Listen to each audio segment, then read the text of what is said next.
نحمده ونصلي على رسوله الكريم أما بعد أعوذ بالله من الشيطان الرجيم بسم الله الرحمن الرحیم A very warm welcome to you all.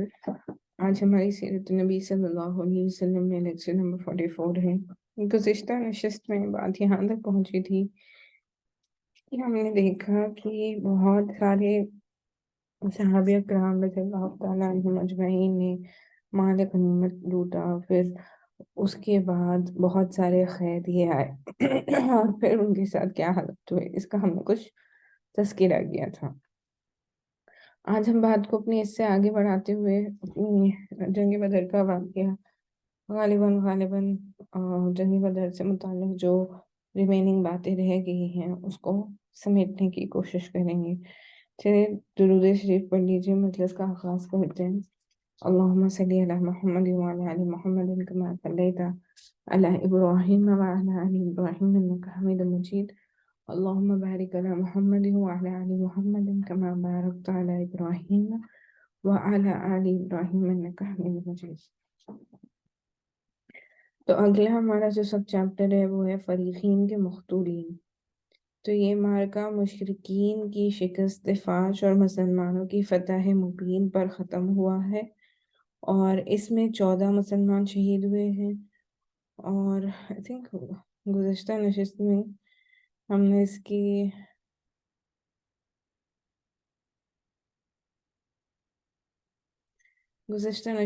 نے یہ دیکھا تھا، لیکن پھر بھی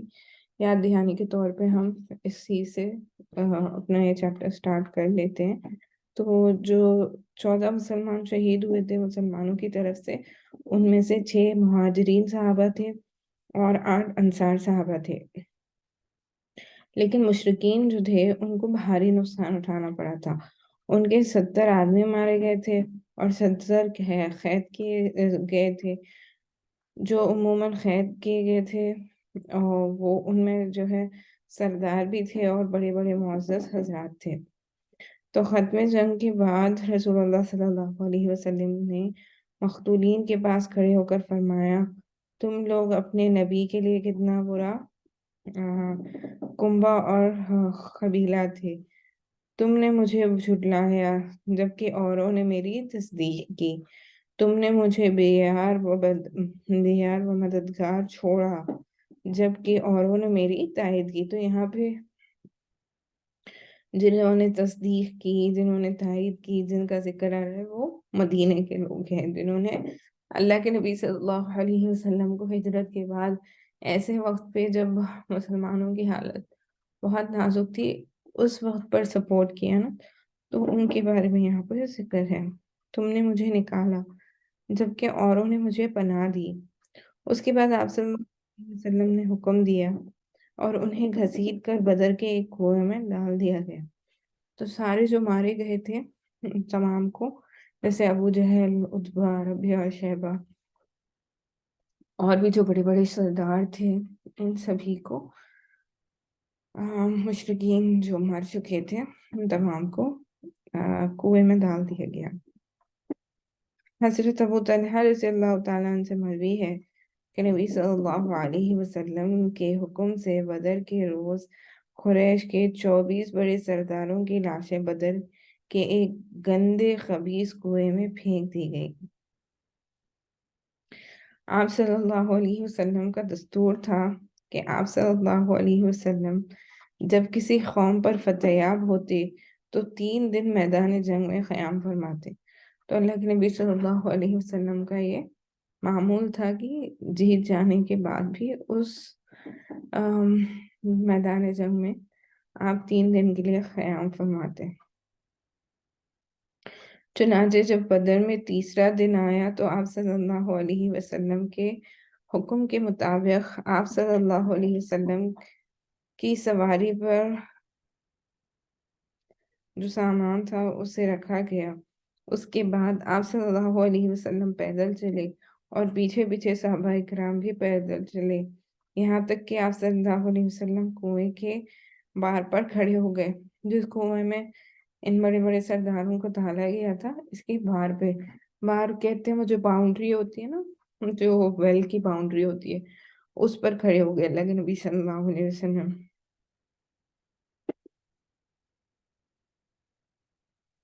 اس کے بعد کیا ہوا؟ پھر ان کا اور ان کے باپ کا نام لے لے کر پکارنا شروع کیا. جیسے آپ سمجھے، فار انسٹینس اتبا بن ربیعہ، شیبہ بن ربیعہ، یہ سارے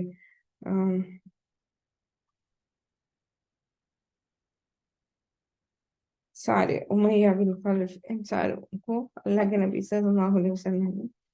پکارنا شروع کیا. جیسے اے فلاں بن فلاں اور اے فلاں بن فلاں، کیا تمہیں یہ بات خوش آتی ہے کہ تم نے اللہ اور اس کے رسول صلی اللہ علیہ وسلم کی اطاعت کی ہوتی، کیونکہ ہم سے ہمارے رب نے جو وعدہ کیا تھا اسے ہم نے برحق پایا. تو کیا تم سے تمہارے رب نے جو وعدہ کیا تھا تم نے اسے بھی برحق پایا؟ حضرت عمر رضی اللہ تعالیٰ نے عرض کیا، یا رسول اللہ صلی اللہ علیہ وسلم، آپ ایسے جسموں سے کیا باتیں کر رہے ہیں جن میں روح ہی نہیں؟ تو نبی صلی اللہ علیہ وسلم نے کیا فرمایا کہ اس ذات کی قسم کہ جس کے ہاتھ میں محمد صلی اللہ علیہ وسلم کی جان ہے، میں جو کچھ کہہ رہا ہوں اسے تم لوگوں سے زیادہ نہیں سن رہے ہو. یعنی میں جو کچھ کہہ رہا ہوں تم ان لوگوں سے زیادہ نہیں سن رہے ہو. یعنی اس سے پتہ یہ چلا کہ جو میت ہوتی ہے، جو مردہ ہوتا ہے، مرنے کے بعد بھی اس کے اطراف میں جو کچھ ہو رہا ہے اور جو کہا جا رہا ہے وہ سب کچھ سن سکتا ہے. لیکن اللہ سبحانہ و تعالیٰ نے ان کی صلاحیت دیکھنے کی اور جواب دینے کی چھین لی ہوتی ہے نا، روح کے قبض ہو جانے کی وجہ سے. تو وہ نہ جواب دے سکتے ہیں، نہ رسپونڈ کر سکتے ہیں، لیکن وہ سن برابر سکتے ہیں. اس سے پتہ یہ چلا کہ مردہ سن سکتا ہے. ایک اور روایت میں ہے کہ تم لوگ ان سے زیادہ سننے والے نہیں، لیکن یہ لوگ جواب نہیں دے سکتے. اس سے واضح ہو گیا کہ جو میت ہوتی ہے اس کو اطراف میں جو ہو رہا ہوتا ہے اور اس کے ساتھ ہونے والے احوال تو اس کو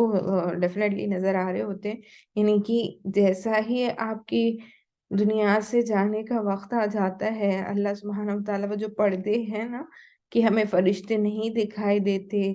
تو وہ دکھائی دینے لگتے ہیں. اور وہ فرشتے اگر وہ نیک روح ہے، یعنی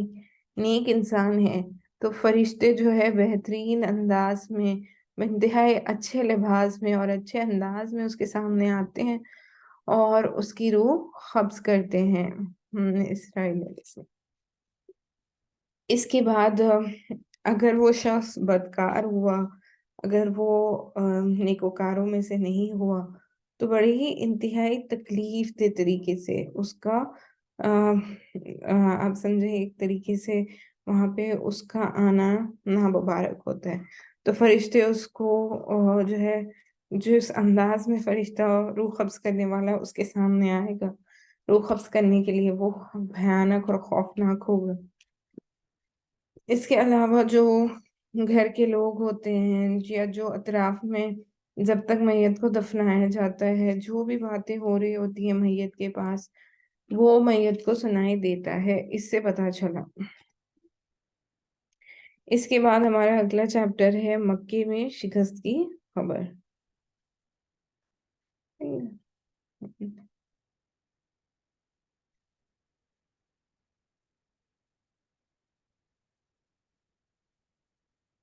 I think یہ والا بھی ہم نے چیپٹر گزشتہ نشست میں کمپلیٹ کر لیا تھا، تو میں اس کو دوبارہ ریپیٹ نہیں کروں گی کیونکہ یہ کافی بڑا ہے اور پھر ریویژن بہت زیادہ لمبا ہو جائے گا. تو ہم نے گزشتہ نشست میں دیکھا تھا کہ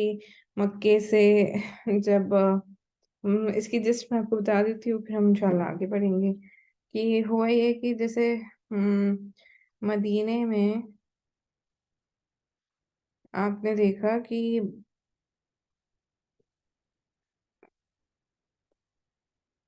تو لوگ جیسے اپنے آپ سمجھے کہ وہاں پر یہ امید بالکل بھی نہیں تھی کہ فتح یاب ہوں گے نا، مسلمان اتنی کم تعداد میں تھے، اور مشرقین کا لشکر ان پر غالب ہو جائے گا، ایسا ان کا گمان تھا، کیونکہ وہ تعداد میں زیادہ تھے، ان کے پاس ریسورسز زیادہ تھی، لیکن اللہ کے حکم سے مسلمانوں کو فتح ملی۔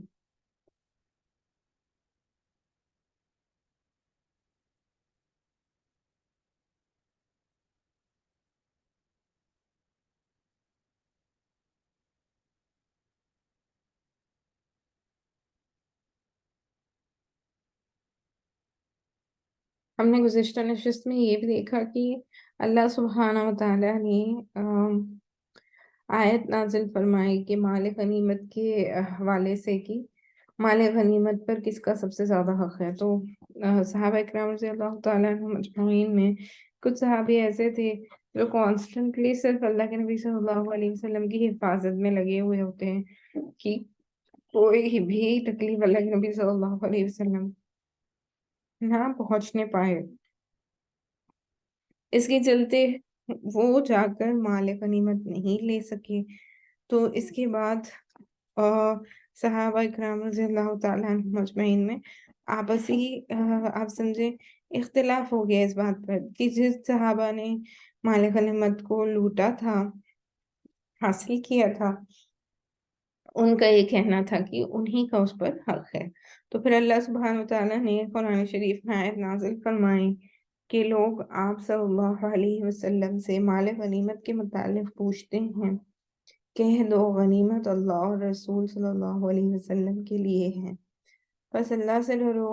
اور اپنے باہمی تعلقات سے اصلاح کر لو اور اللہ اور اس کے رسول کی اطاعت کرو اگر واقع تم لوگ مومن ہو۔ یعنی جو اللہ کا حکم ہے اور جو نبی صلی اللہ علیہ وسلم کا بتانا ہے، اس کو فالو کرنا ہی مومن کی نشانی ہے۔ تو اس کے بعد اللہ کے نبی صلی اللہ علیہ وسلم نے اس مال غنیمت کو مسلمانوں کے درمیان تقسیم فرما دیا۔ یعنی وہ صحابہ جنہوں نے مشکل سے اس مال غنیمت کو حاصل کیا تھا، اور وہ صحابہ جنہوں نے مال غنیمت کے لیے بہت دوڑے ہی نہیں، دونوں ہی کو مال غنیمت ایکولی ڈسٹریبیوٹ کیا گیا۔ آپ دیکھیں، جیسے اگزامپل کے طور پہ اگر کوئی حلوائی ہوتا ہے تو آپ دیکھیں گے اگر کوئی بیک اینڈ میں کام کر رہا ہوتا ہے، جو فرنٹ اینڈ میں جو کام کرنے والے ہوتے ہیں وہ تو سب اپنا حصہ لے لیتے ہیں، لیکن جو بیک اینڈ میں کام کر رہا ہوتا ہے، جو بنانے والا ہوتا ہے حلوائی یا جو بھی ہو، تو اس کا حصہ پہلے سے ہی نکال کے رکھ دیا جاتا ہے کہ اس کا بھی اس میں حصہ شامل ہے، چاہے وہ سامنے نظر آئے یا نہ آئے نا۔ تو اسی طریقے سے سب کو برابر کا حصہ دیا گیا ہے مال غنیمت میں سے۔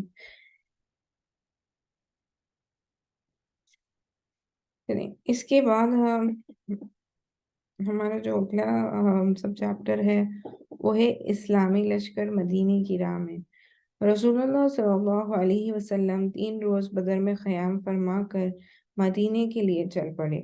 آپ صلی اللہ علیہ وسلم کے ہمراہ مشرق قیدی بھی تھے اور مشرقین سے حاصل کیا ہوا مال غنیمت بھی تھا۔ تو آپ صلی اللہ علیہ وسلم نے حضرت عبداللہ بن کعب رضی اللہ تعالیٰ عنہ کو اس کی نگرانی سونپی تھی۔ جب آپ صلی اللہ علیہ وسلم وادی صفرا کے در سے باہر نکلے تو درے اور نازیہ کے درمیان ایک ٹیلے پر پڑاؤ ڈالا اور وہیں خمس یعنی 5واں حصہ علیحدہ کر دیا کہ باقی مال غنیمت مسلمانوں پر برابر تقسیم کر دیا گیا۔ اور وادی صفرا ہی میں آپ صلی اللہ علیہ وسلم نے حکم صادر فرمایا کہ نذیر بن حارث کو قتل کر دیا جائے۔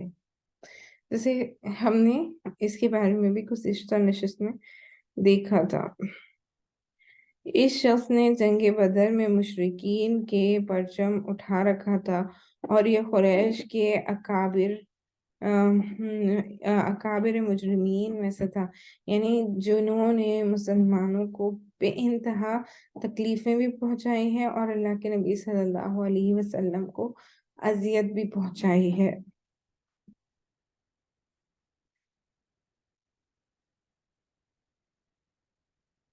اسلام دشمنی اور رسول اللہ صلی اللہ علیہ وسلم کی اظہار ثانی میں حد درجہ بڑھا ہوا تھا، اور آپ صلی اللہ علیہ وسلم کے حکم پر حضرت علی رضی اللہ تعالیٰ نے اس کی گردن مار دی۔ اس کے بعد جب آپ صلی اللہ علیہ وسلم عرق الضحیہ پہنچے تو عقبہ بن مخیط کو قتل کرنے کا حکم صادر فرمایا۔ یہ شخص جس طرح رسول اللہ صلی اللہ علیہ وسلم کو اظہار ثانی پہنچایا کرتا تھا،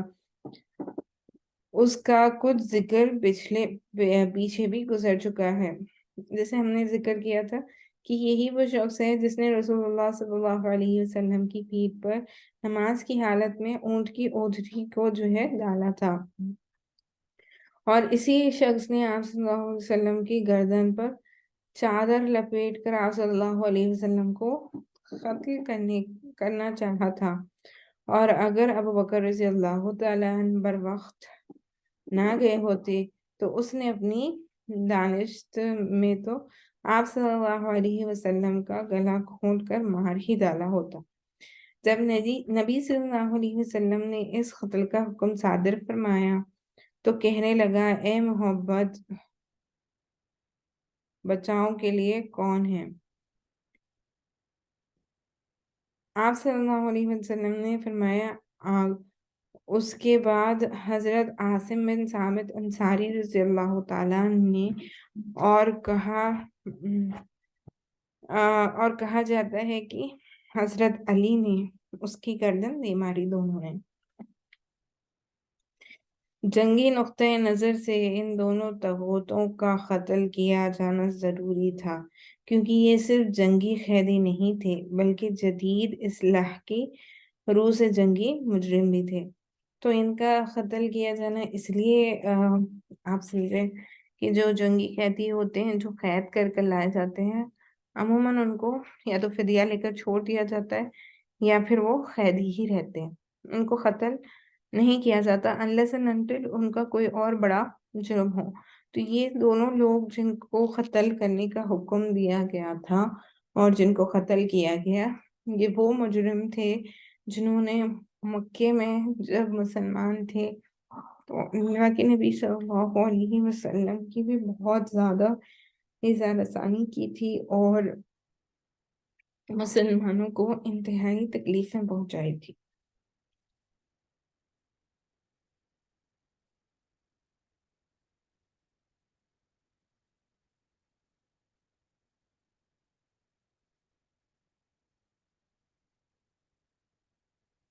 ٹھیک ہے، اگلا جو ہمارا چیپٹر ہے وہ یہ ہے کہ مبارکباد دینے والے وفود۔ اس کے بعد جب آپ صلی اللہ علیہ وسلم مقام روحہ پہنچے تو ان مسلمان سربراہوں سے ملاقات ہوئی جو دونوں قصیدوں سے فتح کی بشارت سن کر آپ صلی اللہ علیہ وسلم کا استقبال کرنے اور آپ صلی اللہ علیہ وسلم کو فتح کی مبارکباد پیش کرنے کے لیے مدینے سے نکل پڑے تھے۔ تو جب انہوں نے مبارکباد پیش کی تو حضرت سلمہ بن سلامہ رضی اللہ تعالیٰ نے کہا، آپ لوگ ہمیں کہیں کہ مبارکباد دے رہے ہیں، ہمارا ٹکراؤ تو خدا کی قسم گنجے سر کے بوڑھوں سے ہوا تھا جو اونٹ جیسے تھے۔ اس پر رسول اللہ صلی اللہ علیہ وسلم نے مسکرا کر فرمایا، بھتیجے، یہی لوگ قوم کے سردار تھے۔ تو کیونکہ بہت سے صحابہ اکرام رضی اللہ تعالیٰ عنہم اجمعین نے مکے کے لوگوں کو سے وہ واقف نہیں تھے، اسپیشلی جو انصار صحابہ تھے وہ واقف بالکل بھی نہیں تھے نا قریش کے بڑے سرداروں سے۔ تو اللہ کے نبی صلی اللہ علیہ وسلم سے جب انہوں نے کہا کہ ہمارا سامنا تو گنجے سر کے بوڑھوں سے ہوا، یعنی وہ سارے بڑے بڑے جو سردار تھے وہ کافی بوڑھے بھی تھے، تو اللہ کے نبی صلی اللہ علیہ وسلم نے یہی فرمایا کہ یہ لوگ قوم کے سردار تھے۔ اس کے بعد حضرت اسید بن حضیر رضی اللہ تعالیٰ بولے، یا رسول اللہ، اللہ کی حمد ہے کہ اس نے آپ صلی اللہ علیہ وسلم کو کامیابی سے ہمکنارہ کیا اور آپ صلی اللہ علیہ وسلم کی آنکھوں کو ٹھنڈک بخشی۔ باخدا میں یہ سمجھتے ہوئے بدر سے پیچھے نہ رہا تھا کہ آپ صلی اللہ علیہ وسلم کا ٹکراؤ دشمن سے ہوگا۔ میں تو سمجھ رہا تھا کہ بس قافلے کا معاملہ ہے، اور اگر میں یہ سمجھتا کہ دشمن سے سابقہ پڑے گا تو میں پیچھے نہ رہتا۔ تو جیسے ہم نے گزشتہ نشستوں میں دیکھا تھا کہ بات یہاں بھی آئی تھی کہ بہت سے ایسے صحابہ تھے جو مدینے ہی میں چھوٹ گئے تھے۔ اس وجہ سے وہ چھوٹ گئے تھے کہ ان کو یہ پتا ہی نہیں تھا کہ اتنی بڑی جنگ ہونے والی ہے۔ ان کو بس یہ معلوم تھا کہ ایک قافلہ ہے جس کو کیپچر کرنے کے لیے مسلمان جا رہے ہیں، اور وہ 313 صحابہ اللہ کے نبی صلی اللہ علیہ وسلم کے ساتھ اس قافلے کے کیپچر میں گئے تھے، نہ کہ ان کا یہ جنگ کا ارادہ تھا۔ تو وہی انہوں نے فرمایا، تو اللہ کے نبی صلی اللہ علیہ وسلم نے ان سے فرمایا کہ سچ کہتے ہو۔ اس کے بعد آپ صلی اللہ علیہ وسلم مدینہ منورہ میں اس طرح فتح فوج کی شکل میں داخل ہوئے کہ شہر اور گرد و پیش کے سارے دشمنوں پر آپ صلی اللہ علیہ وسلم کی ڈھاک بیٹھ چکی تھی۔ اس فتح کے اثر سے مدینے کے بہت سے لوگ حلقہ بگوش اسلام ہوئے، اور اسی موقع پر عبداللہ بن ابی اور اس کے ساتھیوں نے بھی دکھاوے کے لیے اسلام قبول کیا۔ تو جیسے ہمیں پتا ہے گزشتہ نشستوں میں بھی گزر چکا ہے، آگے بھی اس کا ذکر آئے گا، عبداللہ بن ابی جو ہے وہ بڑا منافقوں کا سردار سے کہا جاتا ہے۔ تو یہ بڑا منافق تھا، بہت بڑا منافق تھا۔ جب مسلمانوں کو اسلام میں فتحیابی حاصل ہوئی، کامیابی حاصل ہوئی، تو پھر اس شخص نے بھی کیا کیا، دکھاوے کے لیے اسلام قبول کر لیا۔ اس نے اور اس کے ساتھیوں نے دکھاوے کے لیے اسلام قبول کر لیا۔ اسی لیے تو کہا جاتا ہے نا کہ جو فجر اور عشاء کی نماز ہوتی ہے وہ منافقین کے لیے سب سے بھاری ہوتی ہے۔ اگر آپ اپنے آپ کو پائیں کہ آپ پر فجر کی نماز اور عشاء کی نماز، یہ جو دونوں نمازیں ہیں اسپیسیفکلی عشاء اور فجر، یہ اگر آپ کے اوپر بھاری ہے، یعنی اس کو پڑھنے کے لیے آپ کے اندر سستی آتی ہے، کاہلی آتی ہے، تو پھر اپنے آپ کو ریمائنڈ کرنا چاہیے کہ یہ ٹریٹ کس کا ہے، یہ منافقین کا ٹریٹ ہے، کہ وہ دکھاوے کے لیے ظہر، عصر، مغرب، چونکہ دن کا وقت ہوتا تو اس میں شامل ہوتے، لیکن فجر اور عشاء کی نمازوں میں یہ غائب ہوتے اکثر۔ اور اس کے علاوہ جیسے ہم گزشتہ نشستوں میں بھی یہ ڈسکس کر چکے ہیں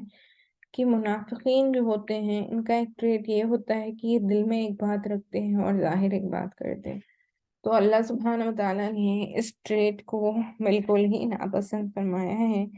کہ انسان کا مزاج ایک ہو اور وہ دکھاوا ایک چیز کا کرے، یعنی دل میں اس کے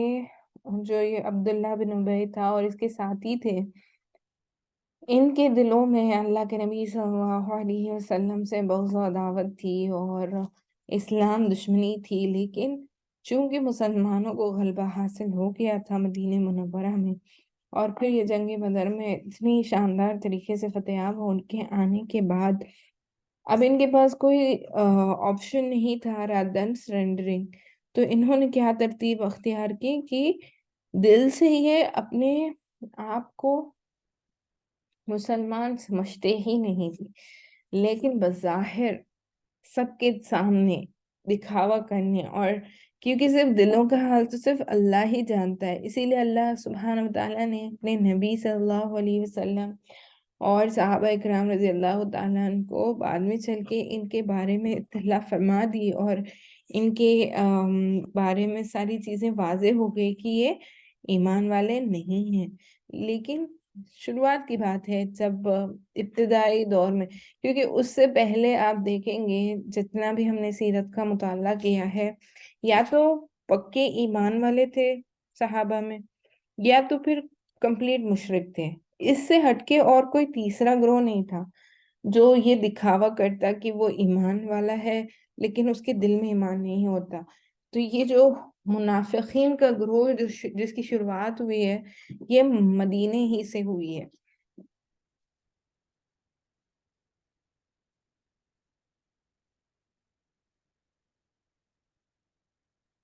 آپ صلی اللہ علیہ وسلم کی مدینہ تشریف آوری کے ایک دن بعد قیدیوں کی آمد ہوئی. آپ صلی اللہ علیہ وسلم نے انہیں صحابہ اکرام رضی اللہ تعالیٰ عنہ پر تقسیم فرما دیا اور ان کے ساتھ حسن سلوک کی وصیت فرمائی. یعنی غلاموں کے ساتھ بھی اور قیدیوں کے ساتھ بھی اللہ کے نبی صلی اللہ علیہ وسلم نے حسن سلوک کی وصیت فرمائی. کتنا بہترین ہمارا دین ہے. آج ہم دیکھتے ہیں کہ مسلمانوں کو مارا جا رہا ہے، کاٹا جا رہا ہے، بے گناہ مسلمان کا قتل عام ہو رہا ہے، لیکن دنیا جو ہے وہ بالکل خاموش ہے. اس وصیت کا نتیجہ یہ تھا کہ صحابہ اکرام رضی اللہ تعالیٰ عنہ خود کھجور کھاتے تھے لیکن قیدیوں کو روٹی پیش کرتے تھے. کیا ہمارے اسلام کی خوبصوری آپ دیکھیں کہ کتنا ہمارا خوبصورت دین ہے کہ صحابہ اکرام خود بھوکے اور صرف کھجور پر اتفاق کر لیتے لیکن ان قیدیوں کو جن کو لائے گئے ان کے سامنے سب سے عمدہ اور اعلیٰ چیز یعنی روٹی پیش کرتے تھے. واضح رہے کہ مدینے میں کھجور بے حیثیت چیز تھی اور روٹی خاصی گراں قیمت چیز تھی. تو جو قیمتی چیز تھی یعنی روٹی اس کو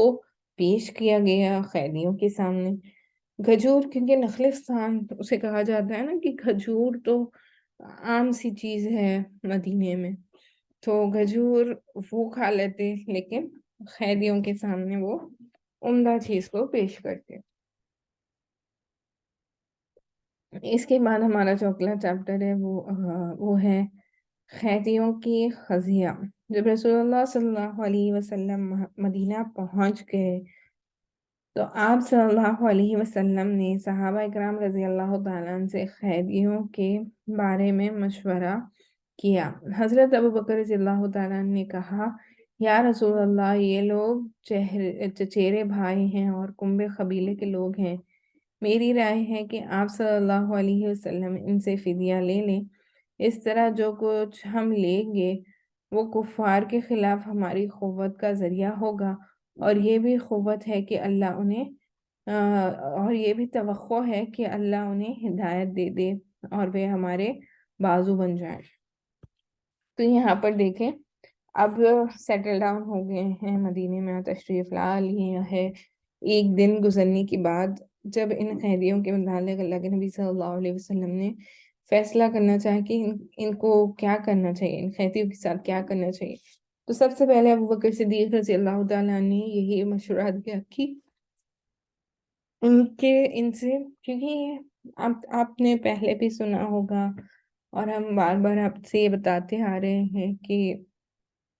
یہ جو لڑائی تھی اس میں آمنے سامنے جو لڑنے والے تھے وہ ایک ہی خاندان، ایک ہی قبیلے، ایک ہی کنبے کے لوگ تھے. جیسے کوئی کسی کا چچیرا بھائی، کوئی کسی کا باپ، کوئی کسی کا بیٹا آمنے سامنے مسلمانوں کی طرف سے، کوئی مشرکین کی طرف سے تھا. تو یہی بات انہوں نے کہی حضرت ابوبکر صدیق رضی اللہ تعالیٰ عنہ نے، اور پھر اللہ کے نبی صلی اللہ علیہ وسلم سے یہی مشورہ دیا کہ ان سے فدیہ لے لیا جائے اور ان کو چھوڑ دیا جائے. اس طریقے سے جو مال ملے گا، جو فدیہ ملے گا، اس سے مسلمانوں کو قوت حاصل ہوگی اور توقع ہے کہ اللہ سبحانہ وتعالیٰ ان کو ہدایت نصیب کرے جس سے وہ ہمارے بازو بن جائیں. رسول اللہ صلی اللہ علیہ وسلم نے فرمایا ابن خطاب تمہاری کیا رائے ہے؟ ابن خطاب یعنی عمر فاروق رضی اللہ تعالیٰ عنہ. انہوں نے کہا واللہ میری وہ رائے نہیں جو ابوبکر صدیق رضی اللہ تعالیٰ عنہ کی رائے ہے. میری یہ رائے ہے کہ آپ صلی اللہ علیہ وسلم فلاں کو جو حضرت عمر کا قریبی تھا میرے حوالے کریں اور میں اس کی گردن مار دوں. عاقل بن ابی طلحہ کو علی رضی اللہ تعالیٰ عنہ کے حوالے کریں اور وہ اس کی گردن مار دیں، اور فلاں کو حمزہ رضی اللہ تعالیٰ عنہ کا بھائی ہے، حمزہ رضی اللہ تعالیٰ عنہ کے حوالے کریں اور وہ اس کی گردن مار دیں، یہاں تک کہ اللہ کو معلوم ہو جائے کہ ہمارے دلوں میں مشرکین کے لیے نرم گوشہ نہیں ہے، اور یہ حضرات مشرکین کے سردار اور قیدی ہیں۔ حضرت عمر رضی اللہ تعالیٰ عنہ کا بیان ہے کہ رسول اللہ صلی اللہ علیہ وسلم نے ابو بکر رضی اللہ تعالیٰ عنہ کی بات پسند فرمائی اور میری بات پسند نہیں فرمائے، چنانچہ قیدیوں سے فدیہ لینا طے کر لیا گیا۔ اس کے بعد جب اگلا دن آیا تو میں صبح ہی صبح رسول اللہ صلی اللہ علیہ وسلم اور ابو بکر رضی اللہ تعالیٰ عنہ کی خدمت میں حاضر ہوا۔ وہ دونوں رو رہے تھے۔ میں نے کہا، اے اللہ کے رسول صلی اللہ علیہ وسلم،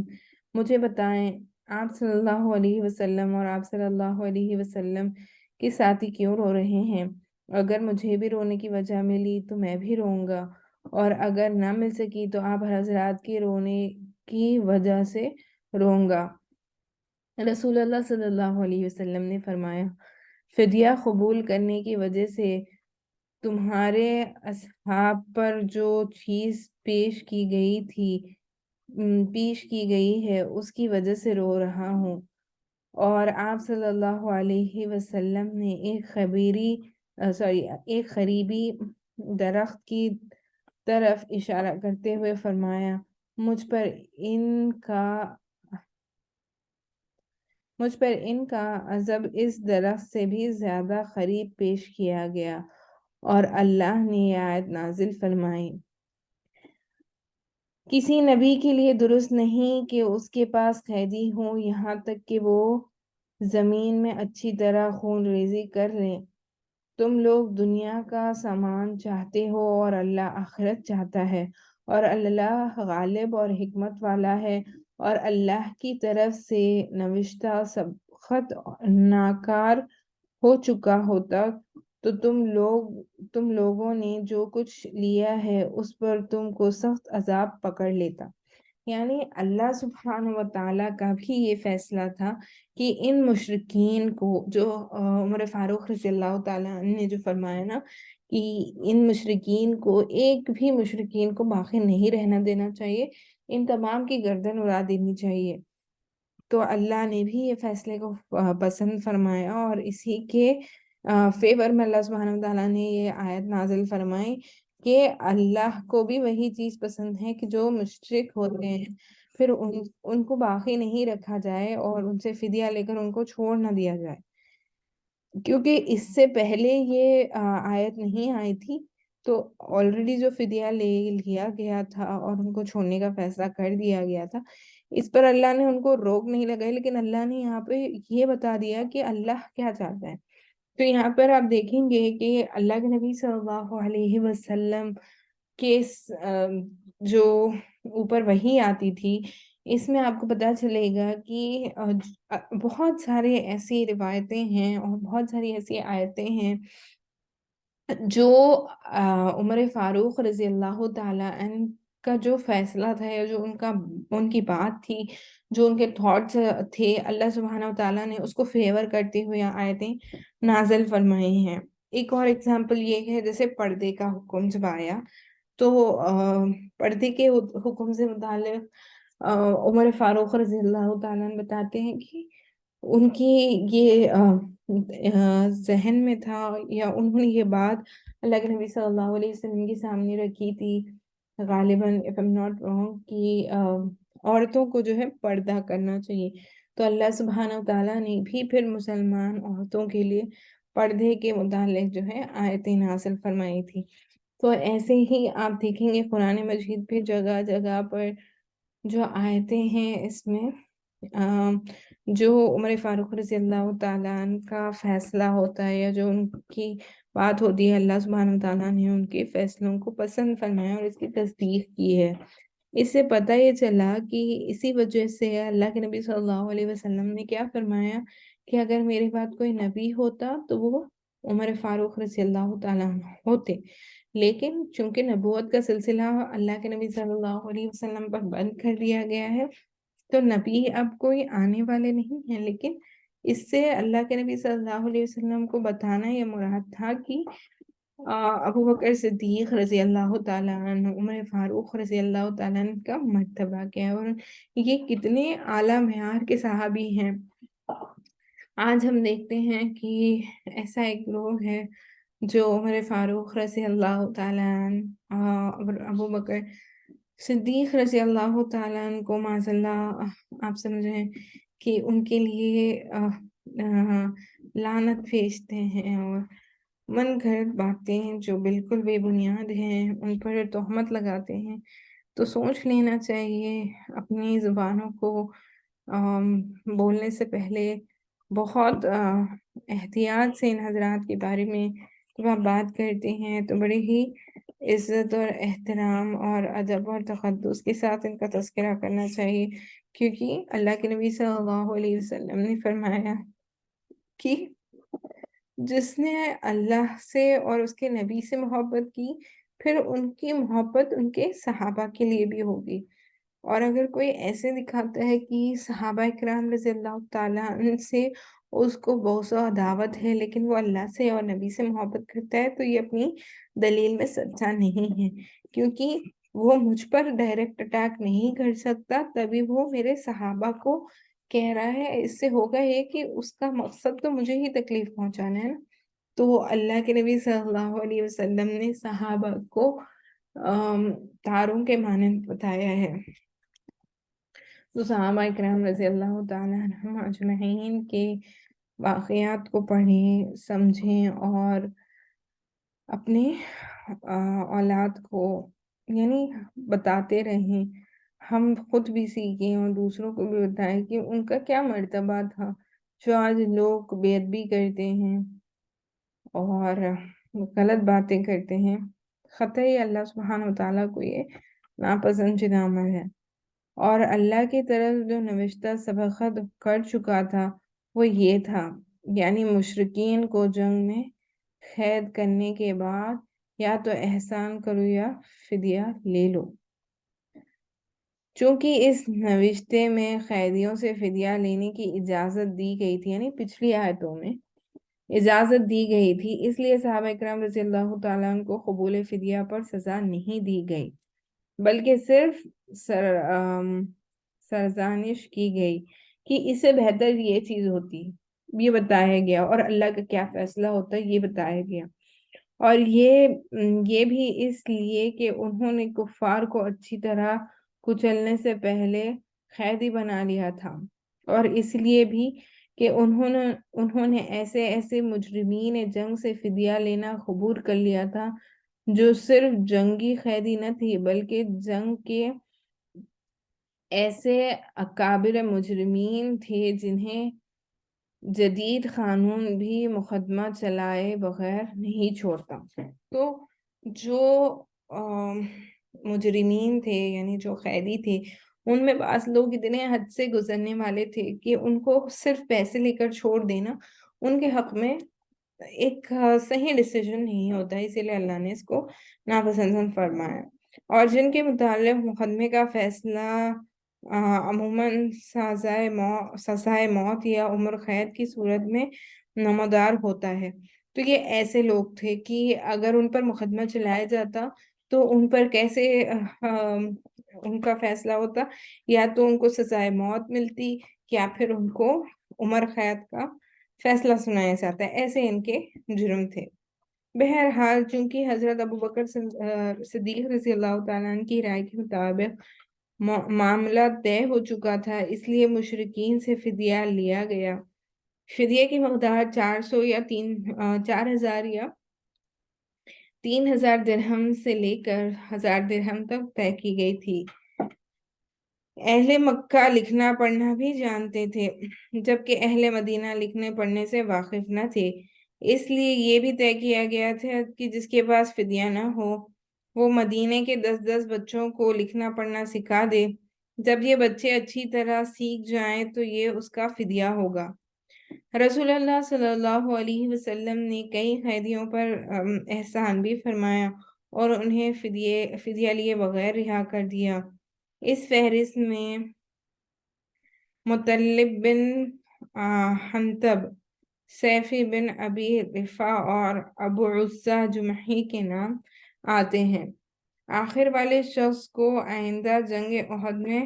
قید اور قتل کیا گیا، تفصیل آگے آئے گی۔ تو یاد رکھیں ابو عزہ جمحی جو ہے ان کو جنگ احد میں قتل کر دیا گیا۔ آپ صلی اللہ علیہ وسلم نے اپنے داماد ابو العاص کو بھی اس شرط پر بلا فدیہ چھوڑ دیا کہ وہ حضرت زینب رضی اللہ تعالیٰ عنہ کی راہ نہ روکیں گے، کہ حضرت زینب رضی اللہ تعالیٰ عنہ جو تھی وہ ایمان لا چکی تھی، اور یہ جو ابو العاص ہے یہ ابھی تک ایمان نہیں لائے تھے۔ اس کی وجہ یہ ہوئی کہ حضرت زینب رضی اللہ تعالیٰ عنہ نے ابو العاص کے فدیے میں کچھ مال بھیجا تھا، جس میں ایک ہار بھی تھا۔ یہ ہار در حقیقت حضرت خدیجہ رضی اللہ تعالیٰ عنہ کا تھا، اور جب انہوں نے حضرت زینب رضی اللہ تعالیٰ عنہ کو ابو العاص کے پاس رخصت کیا تھا تو یہ ہار انہیں دے دیا تھا۔ رسول اللہ صلی اللہ علیہ وسلم نے اسے دیکھا تو آپ صلی اللہ علیہ وسلم پر بڑی رقت طاری ہو گئی، اور آپ صلی اللہ علیہ وسلم نے صحابہ کرام رضی اللہ تعالیٰ عنہ سے اجازت چاہی کہ ابو العاص کو چھوڑ دیں۔ صحابہ کرام رضی اللہ تعالیٰ عنہ نے اسے بخوشی قبول کر لیا،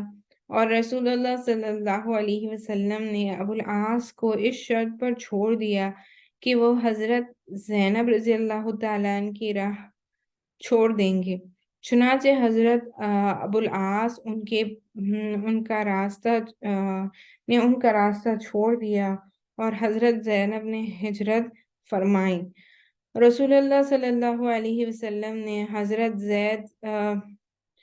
رضی اللہ تعالیٰ بن حارثہ اور ایک انصاری صحابی کو بھیجا دیا کہ تم دونوں بطن یجاج میں رہنا، یہ زینب رضی اللہ تعالیٰ جب زینب رضی اللہ تعالیٰ تمہارے پاس سے گزریں تو ساتھ لے آنا۔ یہ دونوں حضرات تشریف لے گئے اور حضرت زینب رضی اللہ تعالیٰ عنہ کو ساتھ لے کر مدینہ واپس آئے۔ حضرت زینب رضی اللہ تعالیٰ عنہ کی ہجرت کا واقعہ بڑا طویل اور المناک ہے، تو یہاں پر اس کو ڈیٹیل میں نہیں ایکسپلین کیا گیا ہے یا ڈیٹیل میں اس کا تذکرہ نہیں ہے، بس یہی فرمایا گیا ہے کہ ان کے جو شوہر تھے ابو العاص انہوں نے روکے رکھا تھا، تو جب وہ خود قیدی بن گئے اور ان کے فدیے کے لیے زینب رضی اللہ تعالیٰ نے وہ ہار بھیجا جو خدیجہ رضی اللہ تعالیٰ عنہ نے انہیں رخصتی کے وقت دیا تھا، تو جب وہ ہار اللہ کے نبی صلی اللہ علیہ وسلم نے دیکھا تو آپ کو اپنی زوجہ خدیجہ الکبریٰ رضی اللہ تعالیٰ عنہ کی یاد آ گئی، اور پھر صحابہ اکرام رضی اللہ تعالیٰ عنہ اجمعین سے آپ نے یہ مشورہ کیا کہ کیا ہم اسے بنا فدیے کے چھوڑ سکتے ہیں، تو صحابہ اکرام رضی اللہ تعالیٰ عنہ مجمعین سمجھ چکے تھے کہ یہ اس ہار کی وجہ سے اور ہونا ہو یہ اللہ کے نبی صلی اللہ علیہ وسلم کی زوجہ کا ہوگا، اس وجہ سے ان کو وہ ہار بھی واپس کر دیا اور ان کو بنا فدیہ لیے واپس مکہ روانہ کر دیا گیا۔ اس کے بعد زینب رضی اللہ تعالیٰ عنہ جو ہے وہ ہجرت کر کے مدینہ منورہ تشریف لائی ہیں۔ قیدیوں میں سہیل بن عمر بھی تھا جو بڑا زبان آور خطیب تھا۔ حضرت عمر رضی اللہ تعالیٰ نے کہا،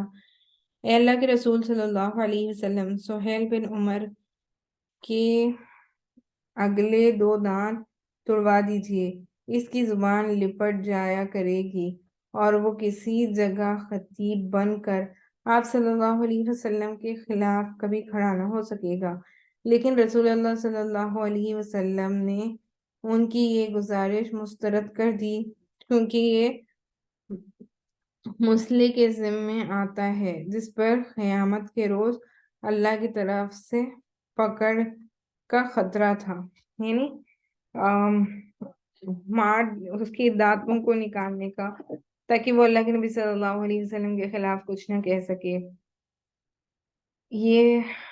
حضرت عمر فاروق رضی اللہ تعالیٰ نے پیش کی تھی، لیکن اللہ کے نبی صلی اللہ علیہ وسلم نے اس رائے کو پسند نہیں فرمایا۔ حضرت سعد بن نعمان رضی اللہ تعالیٰ عنہ عمرہ کرنے کے لیے نکلے تو انہیں ابو سفیان نے قید کر لیا۔ ابو سفیان کا بیٹا عمر بھی جنگ بدر کے قیدیوں میں تھا، چنانچہ عمر کو ابو سفیان کے حوالے کر دیا گیا اور اس نے حضرت سعد رضی اللہ تعالیٰ عنہ کو چھوڑ دیا۔